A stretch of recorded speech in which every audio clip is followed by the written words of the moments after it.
পঞ্চগড়ে দিনে সূর্যের তাপ, রাতে ঘন কুয়াশা থাকছে। আবহাওয়ার এমন তারতম্যের কারণে বয়স্ক ও শিশুদের মাঝে দেখা দিয়েছে কাশি ও জ্বর।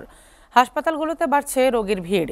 এ বিষয়ে বিস্তারিত জানাতে পঞ্চগড় থেকে সরাসরি যুক্ত হচ্ছেন সহকর্মী কামরুজ্জামান টুটুল।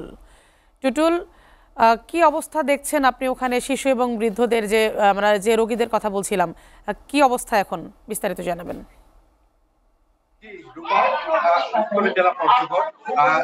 বৈশ্বিক জলবায়ু পরিবর্তনের কারণে পঞ্চগড়ে দিনের বেলা গরম থাকলেও সন্ধ্যার পর থেকে কুয়াশা এবং শীত অনুভূত হচ্ছে, যে কারণে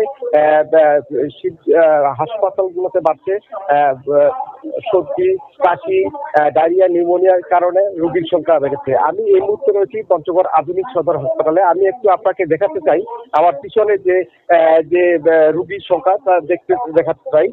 আমি এই মুহূর্তে থেকে আমি হাসপাতালে বহির্বিভাগ এবং সকাল থেকে হাসপাতালে অন্তর্ভুক্ত এবং বহির্বিভাগে লক্ষ্য করে দেখেছি যে আবহাওয়ার এমন দ্বৈত আচরণে পঞ্চগড়ে সর্দি, কাশি, জ্বর, ডায়রিয়া, নিউমোনিয়া ইত্যাদি রোগের সংখ্যাই বেড়ে চলছে। এসব রোগের আক্রান্ত হয়ে অধিকাংশই ভিড় করছেন হাসপাতালে বহির্বিভাগ, যে কারণে বহির্বিভাগে রোগীর চাপ বেড়েছে।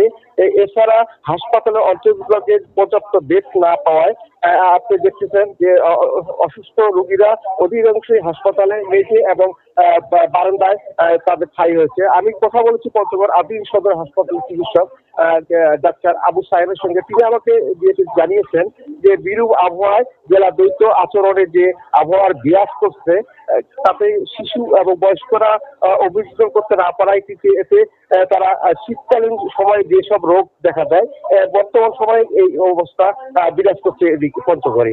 এদিকে জেলার অর্থনৈতিক মূল চালিকা শক্তি হচ্ছে পাথর, বালি।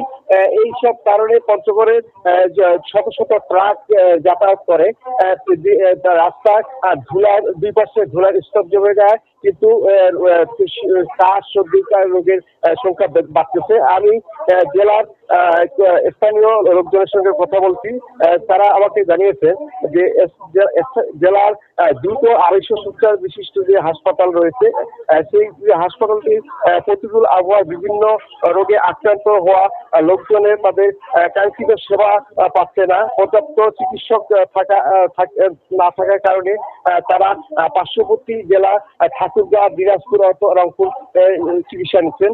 যদি পঞ্চগড়ে যে 250 শয্যা বিশিষ্ট হাসপাতালটি চালু করা হয় তাহলে হয়তো সেই সুযোগ সুবিধা তারা পাবে। আমি কথা বলেছি পঞ্চগড় সিভিল সার্জনের সঙ্গে। তিনি আমাকে যেমনটি জানিয়েছেন যে তারা সংশ্লিষ্ট মন্ত্রণালয়ে এবং স্বাস্থ্য মন্ত্রণালয়ে যোগাযোগ করতেছেন। শীঘ্রই হয়তো এই 250 শয্যা হাসপাতালটি চালু হলে তারা পঞ্চগড় জেলার মানুষ সেই কাঙ্ক্ষিত সেবাটুকু পাবে বলে তিনি আমাকে জানিয়েছেন। এবং আমি দেখেছি যে পঞ্চগড়ের সন্ধ্যার পর থেকেই কিন্তু শীত অনুভূত হচ্ছে, এখনো কিন্তু কুয়াশা থাকে, যে কারণে কিন্তু হাসপাতালের বেড়ে চলছে। তো এই ছিল পঞ্চগড় থেকে আমার কাছে সর্বশেষ খবর।